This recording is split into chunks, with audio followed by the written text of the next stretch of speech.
Hey there, Heather. Hello there. It's Jeff Cutter Diamond. Welcome you to a YouTube special video that you actually get to see my ugly face and you get to see my ugly background, which I will probably fix up hopefully soon.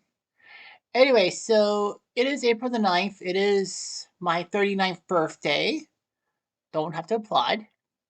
But anyway, so last week on April 2nd, 7 days ago, was World Autism Awareness Day. And stupid me, I didn't actually decide to do a video on that day. I don't know why. But the simple fact was that, when I got, when my fellow Aspie and YouTuber Jason Lundgren, who does all these great videos, I think one day he does a random shout out. He does a liking a celebrity, people who are, crap, and his Mount Rushmore of things and something else. But yeah, he does all these shorts and all that. I'm not into the shorts type of thing, which of course is like awkward because of the fact that I do long as sports videos and all that. You know, try to tell a story. But the fact is that like Jason, I suffer from Asperger's syndrome, and like him, I was diagnosed late in my life. He was 19 when he was diagnosed, and I was 20 when I was diagnosed. Now he's 3 years older than me, or basically my sister's age. So yeah, he's as old as my sister, who is 3 years older than me. So logically, yeah, he's had it longer than me. But it is what it is. So he said he was going to do he did one video about the good about being autistic, and then he'll do another video of the bad being autistic and one of being the ugly of autism. So I decided to do the good, the bad, and the ugly on my side, all in one video. So before I start my autism video and all that, you'll be wondering, okay, yeah, it's your birthday. Did anyone at work wish you happy birthday? No, but it wasn't because of slight like shunning me. I just didn't tell them it was my birthday, and I was thinking either my general manager or my boss would or my owner would actually have said it over the radio that it was my birthday. Surprisingly, they didn't say anything. I'm like, oh, okay then. Well, yeah, I didn't want any special attention drawn to me. I mean, like, yeah. And 39 is not really the historical age. Last year was 38 because 38 was halfway to the average age of a Canadian male, and 40 will be next year. I can't believe I'm 40 years old. Like, jeez, where's the time gone? Like, I know it's been 4 years since freaking COVID has ruined everything, and I was 35. But yeah. So, I know a lot of people may be wondering, what is it like living with autism? Well, it has its highs and its lows. I can assure you lots of them. Well, being autistic is a gift and all that. I've been told that many, many times. But the simple fact is that, yeah, it's true. Like, you have some gifts, and there's some good moments and some bad moments too. The fact of the matter is that being autistic means you're different than everyone else. Well, everyone's different in any shape or form. I mean, people have physical disabilities you can identify with. You have someone who's in a wheelchair or on crutches or in like an arm sling every so often and all that. And then, of course, there's the mental side of people. Like, there are people that you won't tell have a mental condition and all that. Like, you can't completely pick up on people suffering from depression or a brain injury or everything or anything like that. And of course, lots of people, like strangers, would look at me and see, well, is he, well, that word? I'm going to tell you that I do not speak of the R word, not in any shape or form, and all that. Being called that a lot in my youth really has haunted me. Like, I don't like saying it. I don't like other people saying it. I've chastised my mom for that. Even though that it's not meant at me, it still affects me. I know it's not a good thing and it's bad. And like people say, "Oh, come on. I can say the R word and it doesn't mean you." It does. It strikes a nerve in me and all that. A couple of years ago, was it 2 years ago or last year? Um, at work, my old general manager, who's now in Gananoque, Ganouque, Ontario, um, and who posted some very good solar eclipse videos. I mean, photos. I like them. But anyhow, he said something about that. It said the R word and all that. And then, of course, it struck a nerve on me. So later on, I talked to him and I told him, I said, "Hey, I don't like that word. It's offensive. It's stupid, and shouldn't have said that." I know it wasn't directed at me or anything, but the fact of the matter is, he did apologize and all that, and said he'll work better. Like, I don't know if a complete stranger calls me the R word and doesn't know about me being autistic. Well, that's one thing. I understand, but to be so diligent. So yeah, you could see that I'm hesitant to even say the R word, and I chastise people who use it. But the fact of the matter is that, you know, yeah, look at me, you probably wouldn't know it. One key moment you know that I'm autistic is my lack of eye contact. It's not because I don't like you. I mean, I do like a lot of people. The one person I hate more than anything is myself because of my goals and dreams and all that, which I will get to later in this video. But the fact is that, and I lost my train of thought. Oh, Jeff. Sheesh. But yeah, my lack of eye contact, right? Like, you'll understand me. Like, I try to look at people. Like, it's not that I'm trying to ignore you. It's just that I just can't see into your soul and all that and think what you're thinking and all that. I know you're thinking, what is this guy up to? What the heck? But the fact is that, a lot of things happen. So, yeah, the lack of eye contact, that's a key tell. Other than that, you can't really tell I'm autistic. So, there's always the good, the bad, and the ugly. What's the good side of being autistic? Well, you're smart. You could actually do well in trivia and all that, and you could prove to people that you're not a good for nothing or whatever the freak you want to call it. I know there are other terms I could use and all that, but I'm trying my best to do this video and try not to use profanity in any shape or form. But the fact of the matter is that, my trivia knowledge, I mean, when I look at it, I would show you my Buzz Time mauve colored sweater, but unfortunately, a certain 9 month old cat is sleeping on it. So, unfortunately, I can't wake. I don't want to wake her. So, the fact of the matter is, yeah, Buzz Time. It's a key story. I'll try to keep it short. So, it's 2009. I'm 24 years old, and I heard through Buzz Time, what was funny is I was a Buzz Time member for trivia, like bar trivia. You get these nice, these little thingies from Buzz Time, like the keyboards and how to play the games and all that. I did that in 2008 because I was trying to qualify to be part of a Canada show on CBC called Destination Sports Trivia. And the fact of the matter is that I qualified using those machines. So I got the updates and they said there's going to be a 25 years of Buzz Time trivia sports trivia competition. So practically that you could win a trip to the Bahamas. So I play the playing games like I do my stuff and then do the qualifying and I make it to the regional finals on August 12th, 2009, which of course is the 15th anniversary of when the 94 baseball season ended in a sense because of the stupid strike and it ruined the Montreal Expos. Don't get me started on the Montreal Expos in '94 screwing them over and all that. Because I will tell you a long, monotonous story.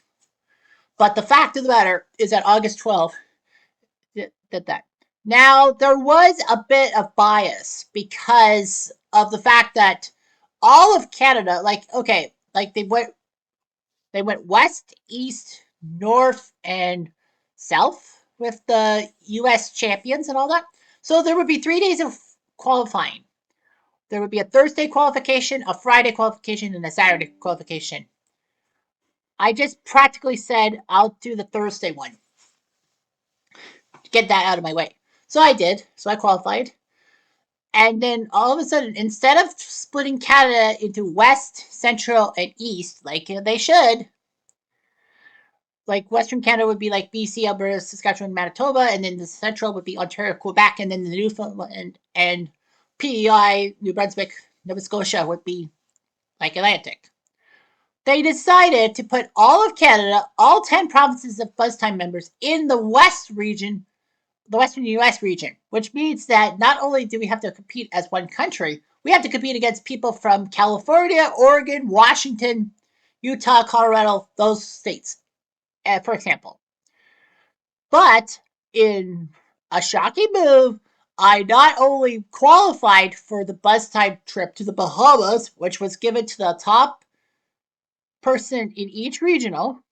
No, the top two in each regional, I think it was, each night. I qualified and I went to the Bahamas.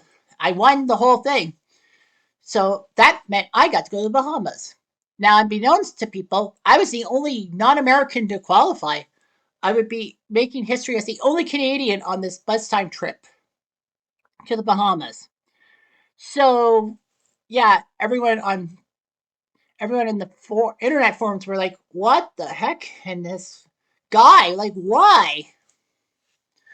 So then, you know, people were happy. And then the local newspaper, the Kitchener Record, wanted to do a story on me. So I was front page story, what was it, August 31st? Or was it 29th? I think it was the 31st of August. I was on the front page of the Kitchener Record. Well, I didn't have a picture.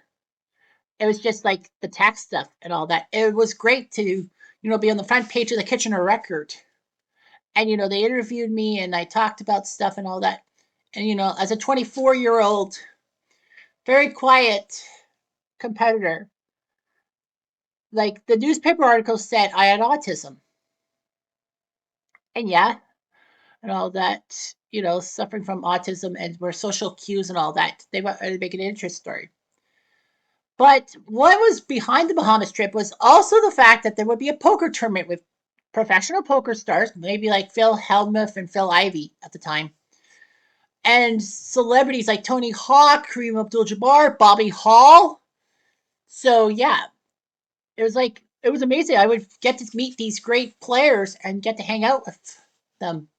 Get my picture with Tony Hawk, Kareem Abdul-Jabbar, and Bobby Hall, and a whole list of others. I even had a Bobby Hall action figure. Well, a figure of Bobby Hall in a Winnipeg Jets jersey, which I hoped to get signed.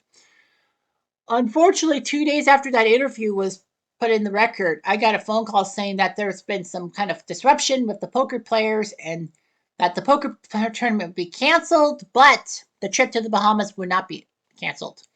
So I was unsure. I was like, I just said all this stuff and how interesting it was going to meet these people. And I'm thinking to myself, I just lied to the city of Kitchener. But I'm like, I'm going on this trip. I mean, it'd be my first time out of the country, mind you. So I took the chance. So I went to the Bahamas. I went to Atlantis. It was Atlantis Paradise Island, and man, it was just gorgeous. But of course, this is 2009, like 15 years ago. I ended up going with my sister-in-law's brother. Like my brother married Marlene, and I went with Marlene's brother Michael Baruch. It was supposed to be with Edward, but because Marlene was pregnant with their first child, Edward couldn't risk going to the Bahamas and then, his firstborn being born. Well, even though the firstborn wouldn't come for another month, still. So yeah, so it was okay and all that, and it was like fun and all that. I had fun and all that. I just wished I went to the got to see the celebrities and all that. They did have a special function on the Monday of the week I went. I met all the buzz time people, and then this guy named Tim, 27 from Cleveland, said, "Oh, I'm the youngest." And then he's like, "Oh, wait a minute, this," and put it me, "You're the youngest?" "Yeah, 24." I was the youngest winner at 24, and I pulled off a stunner. So yeah, that was my one great moment of sports trivia knowledge. And that's definitely the good of being a of my autism is how good I am in sports trivia. Everyone would know that. My family would tell you how at age 3, even though I couldn't talk till I was 4. I could understand the sports section and I would read the sports section and all that. I could read. I couldn't talk, but I could read. Yep. So yeah, fun fact. So yeah, if you look at my basement and all the sports stuff, I got sports PS5 games, baseball, basketball, football, hockey, even wrestling. I got sports cards in different shoe boxes. I got lots of sports trivia books. I got lots of sports books in general, like, baseball, basketball, football, hockey. And hell, like I got all these banners, all that. That's what makes me unique. I'm a sports trivia guy and all that. That's what I live for. I just wish I was in the sports field, that trivia field, in some capacity, and then I'd be happy. But that's the good of me. It's like Jason. Like Jason Lindgren was an arcade aficionado who played a lot of arcade games and got Seattle recognition on TV and all that. So, like, he's good at that, the arcade games, and then he just branched out into YouTube shorts and all that. And he's done pretty well for himself, I must say. So you look at the good. Now the bad. And the bad is the perceptions and the world around you. Now, people with autism are sometimes deemed second class citizens, or they're just not good enough, they're not normal, so they ignore them with a grain of salt.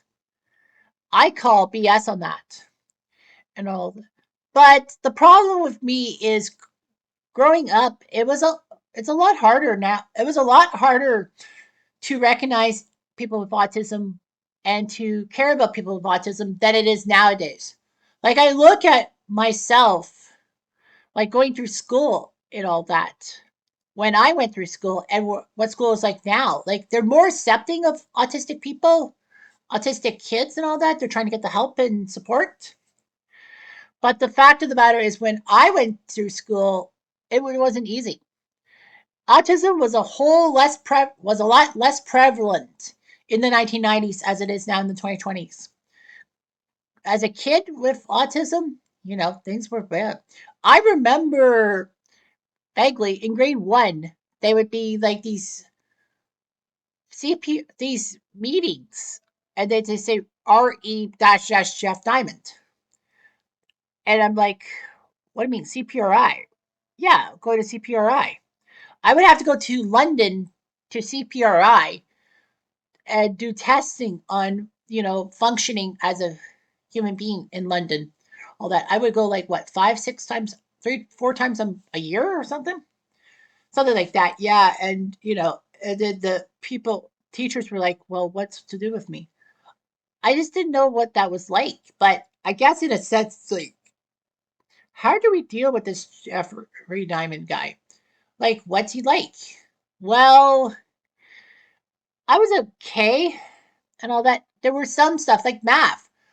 Like that's another one of my good standards is math. Like mental math, I'm pretty decent at. I could do like multiplication, division, addition, subtraction, the main four, the basic four, and I do pretty well at it. Like at work, my warehouse manager sometimes would say, "Okay, well, Jeff, what's 6 times 18?" And I go, 108. I think about it, but like, well, 6 times 10 is 60. 6 times 8 is 48. Add them together, 108. Some people can't do that, but I can. and I've saved a lot of headaches at the warehouse. But the fact of the matter is that, growing up in the school system, like, grade one, grade two, grade three, grade four at CPRI and all that. And then by grade five, I stopped going to CPRI. They stopped communicating. Although they did send like some like details and some materials to Blacksville Public School. It's like I didn't go to London anymore. They probably thought that, okay, he's normal. He's not going to be our word and all that. I don't know much about what's happened and all that. I don't get straight answers. But the fact is that, being a kid and all that, yeah, I was a decent student. I was pretty good at most stuff.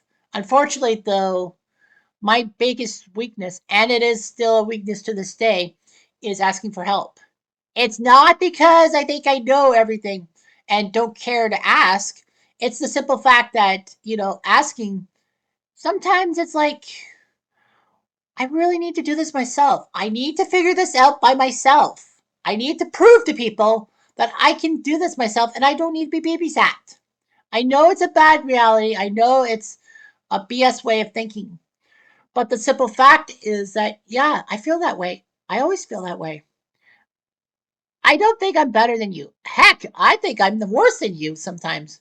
I don't think I'm that bright and all that. But yeah, growing up as a kid. Now, I was decent in school and did a few good things at school. But the fact of the matter is my freaking behavior, my massive tick, and it's still in part to this day, imparted in me in this day, is the hands to the face. Like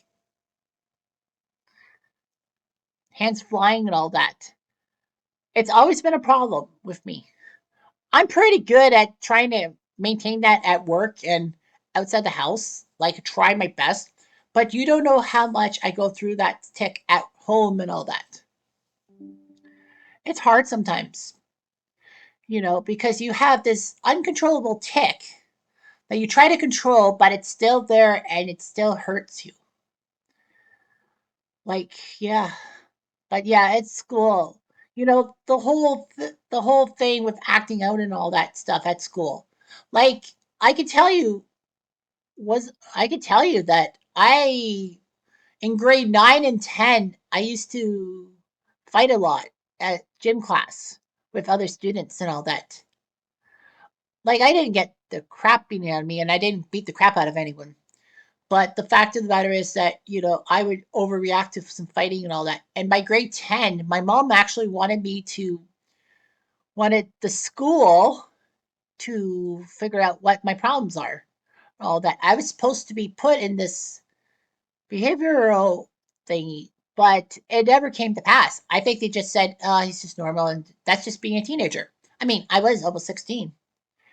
But yeah, high school was hard for me. Like, I didn't do myself a lot of favors by being strange and all that. My sister can tell you that right now. I embarrassed her. And yes, I did embarrass my sister. You're right.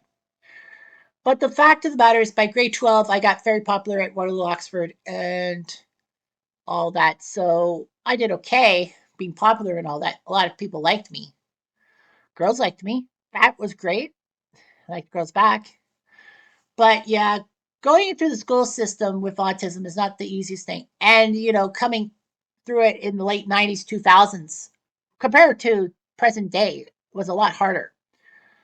In school, like I went to Conestoga College. I wasn't thinking about going to college, but Edward, my brother, said, "Hey, you know what?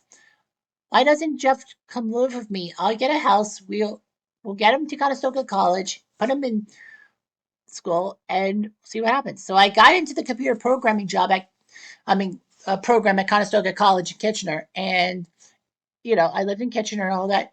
But it's a culture shock because I was now in a big city environment instead of my small town environment. So logically, I did some bad stuff and all that. I wasn't concentrating on school as much. I wasn't asking the teachers for help as much. It wasn't that I knew how to do it. It was just the fact that approaching people, it's always the bad side is approaching people. Like, I know, admittedly, I do this at work too. Like, I don't approach my supervisors and my bosses enough for help. And as I said, it's not because I think I know it. It's just I want to do this myself. I want to prove to people that I can do this myself and I don't need to be babysat. If you hear autism, it's like, oh, he's useless. I'm not useless. It's a hard feeling. It's a harsh reality for me. Is I want to ask for help, but I always seem to slip up and ask for it incorrectly or I don't understand it and I screw myself bigger. Don't get me wrong, like, I've done a good job. I mean, I'm still at Canadian Tire 4 years onwards, and it hopefully I surpass Sellers as my longest job, although that will take a couple years. But the fact is that, I do want to ask for help. I do want to do all this, but I want to try to do things myself so that they don't have to worry about me. And I'm not doing this for attention. I'm just being honest, brutally honest as I am. The fact is, I'm a nice guy, but I just don't ask for help a lot. I know. I'm hesitant. I'm a hesitant boy. What do you expect? But anyway, yeah, so yeah, through the school system. And let me tell you this before I get to the ugly side of autism. What I say is ugly because, different people, different interpretations. The simple fact is about the Ontario school system. Yes, Ontario is the biggest province by population in Canada. And yes, the government says that we give money to autism and all that and to kids with autism. But the problem is that it's not enough. You're thinking, oh, they give the most money. The problem is this: Ontario may have the most people, like the highest population in Canada for a province, but the fact is, you also have the fact that you have the most people with autism. The ratio. They don't look at the ratio. They look at the numbers. They say, oh, there's like 2, 3 million autistic people. Well, I'm just giving an example because I think we're at 14 million. It says we're helping all these people with all this money. You are, but you're not looking at the ratio. We have all these people. Like, yes, you get the most money for the most people with autism, but the fact is, what's the percentage of the population with autism? And the money's not enough. And our stupid provincial government has done stuff like this for years. It's not just Doug Ford and the PC government that we live in now. It's Kathleen Wynne and the Liberals. The Liberals screwed everything up by 2010 and all that. So the past 15 years, it has been nothing but pain. You look at the stories, you listen to the stories on the news of these parents struggling to help their children with autism. They put them in these programs. And the cost of them, like $10,000. Like, you have to sell your home to help your kid with autism or mortgage your home. That is just pathetic. And the government doesn't seem to care enough. Say what you want, but the fact is, my provincial government has done bleep all with autism as much. There was this dog kennel last year that made the news, Kismet, that basically said, oh, we're not giving dogs to kids with autism because they fucking bite them. Sorry, that slipped out. But the fact of the matter is, not all autistic kids have the habit of biting pets. Okay, it happens from time to time. Fair enough. But it doesn't mean that you can put one kid and say all autistic kids are like that. And I said on Facebook, boycott this group because they don't give a flying you know what about kids with autism. They said, oh, we give it to kids of different groups too, not just autism. That's just plain being biased and the whole system being biased towards people with autism. Friggin' Dan Aykroyd, legendary actor, Canadian actor, has autism. You're going to say that people with autism don't matter? Well, take a look at Dan Aykroyd's career and you get back to me. and say that people with autism are not as good as Dan Aykroyd. Well, you know where to go. Yeah, this stuff gets me burning every time. And how about the ugly side? The ugly side of being autistic is, to me, is relationships. Now, you'd be thinking, what's your relationship status? Single. Not happily single, but single. And there's a reason. Because I do struggle with social awkwardness, social cues, and conventions. It's not that I don't want to be in a relationship, it's that it's hard for me to try to retain a relationship. Maintaining relationship is hard, and it's going to be obsessive compulsive with me. I do have obsessive compulsive problems with that too. I know you won't believe this, but yeah, there were a couple of girls I liked. And let me say this, I am straight. I don't discriminate against gay people of the LGBTQ2 plus movement or whatever, however letters you use nowadays. I don't discriminate against those people because it's none of my business. I am straight. I don't care about gay people. Like, I don't hate gay people. They can be whatever they want. I don't know too many gay people, though, too. But the fact is, they can be whatever they want to be. That's fine. But the one thing I want to say is, and I know this might be controversial, is that nowadays it's like you're choosing your kids, like you're pushing the gay, like the LGBTQ agenda should not be pushed on kids whatsoever. When you're 18 years old and you want to change genders or you want to change identities and all that, that's fine. You can. I'm just saying you shouldn't push this on children because it's going to confuse them even more. But the fact of the matter is that, you know, like I'm all for these groups trying to promote diversity and inclusivity with children, but it's just going to confuse them more. And their minds are not developed yet. It's going to confuse them and all that. They'd be like, well, what am I? And all that. But the fact of the matter is that, relationships are everything and all that. I used to like girls. I used to chase after girls and all that. Unfortunately, nowadays, it would be seen as pervasive behavior or something. Like, I did some terrible stuff, like chasing girls and all that, and not taking no for an answer. But it never got to a massive point that it was really terrible. I mean, a couple of times it did, and I had to talk to like a school counselor and all that. But thankfully, though, that's how it stopped. I mean, I liked girls, they just didn't like me back. Every girl I liked did not like me back. And, like, I don't hate on them, all that. Of the girls that I know and I have done that to 4 or 5 of them, only one I keep contact with. But it's just off. It's just like every so often. But yeah, I don't keep communication with them and all that. I just don't because I don't want to hurt them.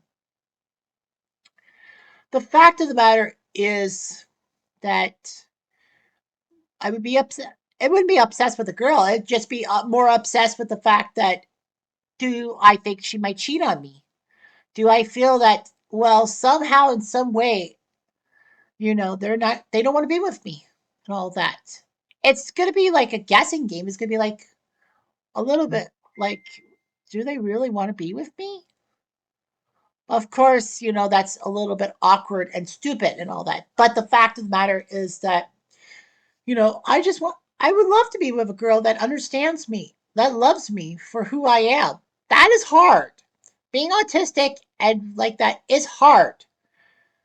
Like, I look at Jason and how he wants to be with women and all that, and has a simple fact of a woman that looked like Linda Cardellini and all that. A lot of people will look at that and say he's obsessed.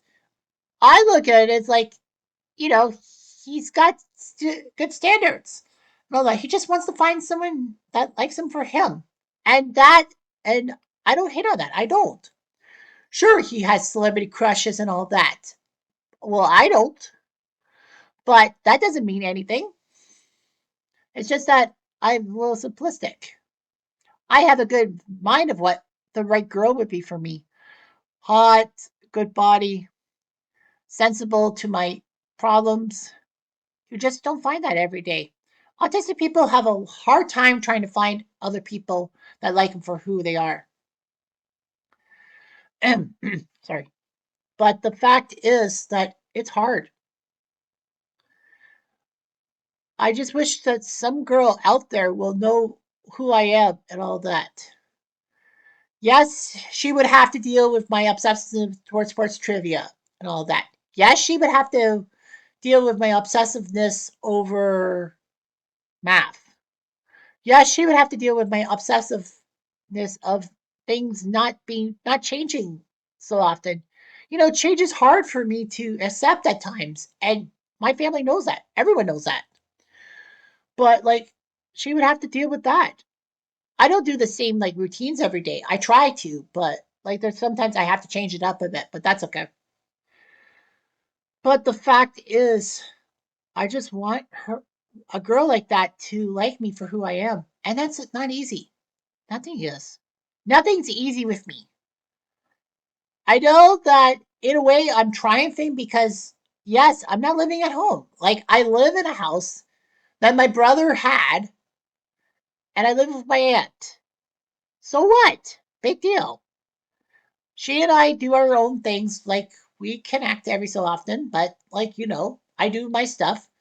And the girl I love will have to put up with me doing YouTube videos on Cutter Historical. Yes, I know that they don't seem to be very important life wise, but it's a form of therapy for how I deal with anxiety and stress and all that. Yes, I have anxiety. Yes, I feel a little depressed at times. Like I feel that things are just not working well. My most massive bout of depression happened in 2018 when I pissed off my best friend. And for 2 months, it was just darkness. And I thought for sure I would never reconnect with him. I knew I was wrong in the situation, but I should have. I just wanted to connect with him and say, "You were right. I was wrong." Fortunately, though, the lines of communication were open, and I didn't have to think about anything else. That mission accomplished. Whew. You know, that's hard. Anxiety is not easy to deal with. You may not know it, but I do struggle with anxiety. I do struggle with things and all that. Like when my dad died 4 years ago, like it was hard to handle. Like the worst part about my dad dying was he died days before I started at Canadian Tire, which was the worst omen ever. It's like he was interested. He was happy I was gonna go to work at Canadian Tire.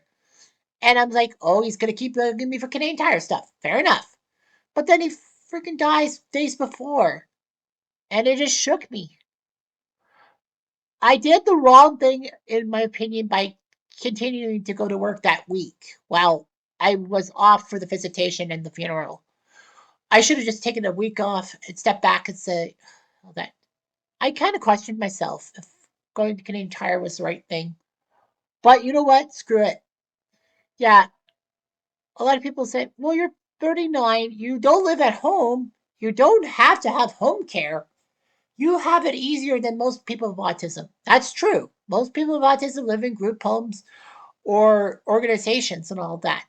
I feel bad for them and all that. But then again, it's like, well, how are they being cared for? They are. The people that care for people with autism who are worse off than me should be applauded, should be given lots of praise because those people are the most patient people I have ever seen and all that. I don't need the help as much as most of these people, which is good. But the fact is that there are people with autism that struggle worse than me. You have to keep in mind that no matter what you feel, there are people worse than you, and they deserve all the care and attention and all that. That's true. Very true.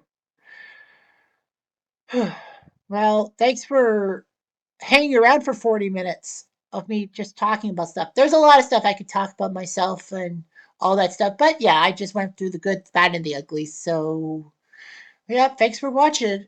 And hopefully you watched the full of it. If you turned off after a few minutes, I don't blame you. But still, I mean, you know, being autistic, it's not the easiest thing in the world. But you know what? It's worth it. I mean, sure, I'm not world famous and all that on YouTube, but I got 318 subscribers. In 2022, I had 130, and in a year and a half, it has more than doubled. People have found my sports stuff cool, like my out of the park baseball, my PC replay basketball, my second and 10 football, my so called hockey stuff, even golf. Like, I took inspiration from the great Ron Juckett on YouTube. I took inspiration from Al Red Sox fan on YouTube. And if they could do it, so can I. So I used a lot of things and just, go with it. Who cares how many views you get? As long as you reach one or two people and they care about you and they give good comments on videos like Al Red Sox fan does, it keeps you going. It just tells you, it's like, as long as you get a audience, it doesn't matter if it's a small audience. If it's an audience, it's worth it. It's worth every freaking minute of every freaking day and all that. If you don't care about what people think of you, you can live through it. And that's what I think. People crap on me, probably behind my back. I don't care. I don't give a you know what. I'm here. I do my stuff. I do it my way. That's it. It's my way. Or you can take the frickin' highway out of here. Goodbye. Get out of here. You're bum. So, is autism worth it? Damn right. And that's how it should end. And this is how this video ends. I'm Jeff Diamond. I do